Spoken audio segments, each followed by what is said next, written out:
Parliament ఎన్నికల నేపథ్యంలో వికారాబాద్ జిల్లా తాండూరు పట్టణంలో బీఆర్ఎస్ బహిరంగ సభ నిర్వహించింది. మాజీ ఎమ్మెల్యే పైలట్ రోహిత్ రెడ్డి ఆధ్వర్యంలో పట్టణంలోని ప్రభుత్వ కళాశాల మైదానంలో ఏర్పాటు చేసిన సభకు బీఆర్ఎస్ అభ్యర్థి కాసాని జ్ఞానేశ్వర్తో కలిసి సబిత హాజరయ్యారు. మెజార్టీతో గెలిపించి కాసాని గొంతు పార్లమెంట్లో వినిపించేలా చూడాలని సబిత కోరారు. కేసీఆర్ పాలనలో పేదలకు అనేక సంక్షేమ పథకాలు అందాయని చెప్పారు.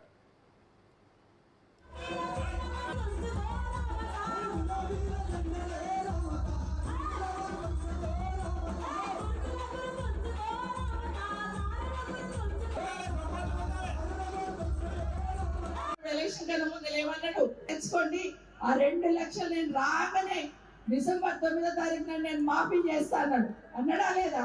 తెచ్చుకోకపోతే కష్టమైతుంది, మీరు పోయి తెచ్చుకుంటే నేను రాగానే చేస్తాను. డిసెంబర్ 9 వాయే, జనవరి వాయే, ఫిబ్రవరి వాయే, మార్చి వాయే, ఏప్రిల్ వాయే, మే కూడా వాయే. ఇప్పుడు ఏమంటున్నాడు మా ఆగస్టు 15 నాడు అనే ఊరుకుంటున్నాడా? ఏడిపోతాడు, ఒట్లు పెడతా ఉన్నాడు. ఏ గుడి ఏ ఊరికి పోతే ఆ ఊరుగా యాదగిరి గుట్ట పోయిండు, యాదగిరి లక్ష్మీనరసింహ స్వామి మీద ఒట్టు పెట్టిండు, ఖమ్మం పోయిండు, రామనాథ్ మీద ఒట్టు, భద్రేశ్వరుడు ఉన్నాడు. భద్రేశ్వరుడు అనుకుంటున్నాడంట. ఈ ఆగస్టు 15 దాకా మా ఊరికి రాకపోతే బాగుండు, నా మీద కూడా ఒట్టేస్తాడేమో అంటున్నాడంటే. అప్పటిదాకా అన్ని ఎలక్షన్లు అయిపోతాయి, ఎంపీ ఎలక్షన్స్ అయిపోతాయి, తర్వాత జిల్లా పరిషత్ ఎలక్షన్స్ అయిపోతాయి, మున్సిపల్ ఎలక్షన్స్ అయిపోతాయి. ఇక అప్పుడు చూసుకుందాంలే, నేను ఉండే కదా అనుకుంటున్నట్టున్నాడు. ఎలక్షన్ కన్నా ముందు ఏమన్నాడు? తెచ్చుకోండి, ఆ 2 లక్షలు నేను రాగానే డిసెంబర్ 9వ తారీఖున నేను మాఫీ చేస్తాను అన్నాడా లేదా? తెచ్చుకోకపోతే కష్టమైతుంది, మీరు పోయి తెచ్చుకుంటే నేను రాగానే చేస్తాను. డిసెంబర్ 9 వాయే, జనవరి వాయే, ఫిబ్రవరి వాయే, మార్చి వాయే, ఏప్రిల్ వాయే, మే కూడా వాయే. ఇప్పుడు ఏమంటున్నాడు మా ఆగస్టు 15 నాడు అనే ఊరుకుంటున్నాడా? ఏడిపోతాడు, ఒట్లు పెడతా ఉన్నాడు. ఏ గుడి ఏ ఊరికి పోతే ఆ ఊరుగా యాదగిరి గుట్ట పోయిండు, యాదగిరి లక్ష్మీనరసింహ స్వామి మీద ఒట్టు పెట్టిండు, ఖమ్మం పోయిండు, రామనాథ్ మీద ఒట్టు, భద్రేశ్వరుడు ఉన్నాడు. భద్రేశ్వరుడు అనుకుంటున్నాడంట.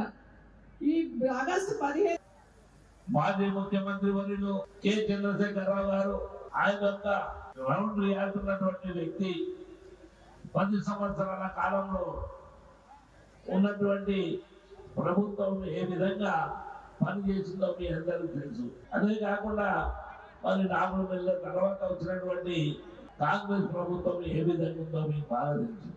దానికి దీనికి ఉన్నటువంటి పోలికలు ఏంటో ఆలోచన చేయవలసిన అవసరం ఉంది. గ్రామీణ ప్రాంతంలో వ్యవసాయదారులకు కానీ, బిజినెస్ మెన్ కానీ, అదేవిధంగా వ్యాపారులకు కానీ అన్ని విధాల ప్రతి ఒక్క వ్యక్తి కూడా అందుబాటులో ఉండి మంచి జరగడానికి వాళ్ళు ప్రయత్నం చేశారు.